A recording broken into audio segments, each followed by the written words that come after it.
ได้มีกองประชุมคณะประสานงานหัวมือระหว่างภาคเหนือของสาธารณรัฐประชาธิปไตยประชาชนลาวและแขวงยูนนานสาธารณรัฐประชาชนจีนข้างที่15ซึ่งได้เห็นดีในการสืบต่อแลกเปลี่ยนบทเรียนทางด้านการพัฒนาของทั้งสองฝ่ายนี้โดยการนำไส้ทางแหงของแขวงยูนนานเพื่อสุขอยู่การพัฒนาอยู่สาธารณรัฐประชาธิปไตยประชาชนลาว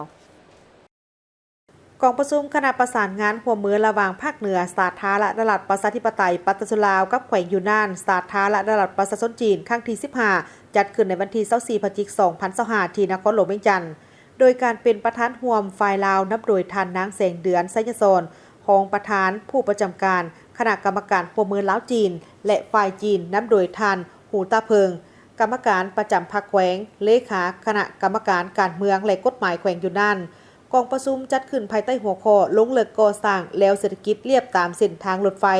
ยกระดับเส้นทางสายคำให้มีความสะดวกโรงเรียนยิ่งขึ้นได้ทบทวนหมากผลของการจัดตั้งปฏิบัติเนื่องในบทบันทึกกองประชุมครั้งที่14และกลไกการประสานงานดังกล่าวใน1ปีที่ผ่านมาพร้อมทั้งกำหนดทิศทางแผนการร่วมมือในต่อหน้าระยะ1ปีผ่านมาการร่วมมือในทุกโขงเขตมีความคืบหน้าพ้นเด่นเป็นต้นการเสื่อมต่อคมนาคมทางรถไฟลาวจีนได้ขนส่งผู้โดยสารสะสม 60,000 กว่าล้านคนและสินค้าสะสม 70,000 กว่าล้านต้นการค้าระหว่างแขวงยูนนานและลาวบรรลุ16กว่าตื้อหยวนเพิ่มขึ้น 26.8 ส่วนห้อยมีวิสาหกิจของแขวงยูนนาน68หัวหน่วยที่เข้ามาลงทุนทางด้านกสิกรรมในลาวมูลค่าการลงทุน900กว่าล้านดอลลาร์สหรัฐเฉพาะการปลูกข้าวยางพาราสาลีพืชกสิกรรมและอื่นๆพร้อมกันนี้ยังมีโครงการเสื่อมต่อระบบสายส่งไฟฟ้าและการร่วมมือทางด้านการศึกษาและอื่นๆสำหรับทิศทางการร่วมมือกันในต่อหน้าทั้งสองฝ่ายจะสืบต่อการไปมาหาสู่กันให้หลายขึ้นสืบต่อแลกเปลี่ยนบทเรียนการพัฒนาของทั้งสองฝ่ายนำไส้ทางแหงแขวงยูนนานเพื่อช่วยดึงดูดการพัฒนาของลาวโดยเฉพาะแม่นการนำไส้เส้นทางรถไฟลาวจีนและการก่อสร้างแนวทางเศรษฐกิจลาวจีนเพื่อหัดแน่นการร่วมมือโดยทั้งสองฝ่ายได้ตกลงเห็นดีที่จะสืบต่อสร้างและยกระดับการร่วมมือใน8กลุ่มเวียกหลักก็คือยกระดับการเสื่อมต่อทางด้านคมนาคมและสื่อสารรวมทั้ง AI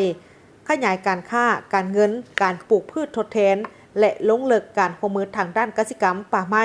และการลดพรความทุกข์ยากสืบต่อการลงทุนในโครงเขตพลังงานและทรัพยากรแห่งชาติเสริมสร้างการร่วมมือทางด้านการศึกษาสาธารณสุขและวิทยาศาสตร์ขยายการท่องเที่ยวและการแลกเปลี่ยนวัฒนธรรมและอื่นๆในตอนท้ายกองประชุมทั้งสองฝ่ายก็ยังได้ลงนามบทบันทึกกองประชุมร่วมกันและตกลงจะจัดกองประชุมครั้งที่16ที่แขวงยูนนานในปี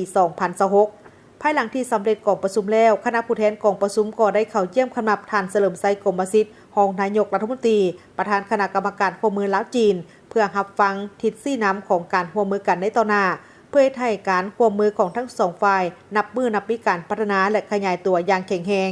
ระหว่างภาคเหนือของลาวและแขวงยูนนานเพื่อประกอบส่วนอันสำคัญเข้าในการพัฒนาเศรษฐกิจสังคมของทั้งสองฝ่าย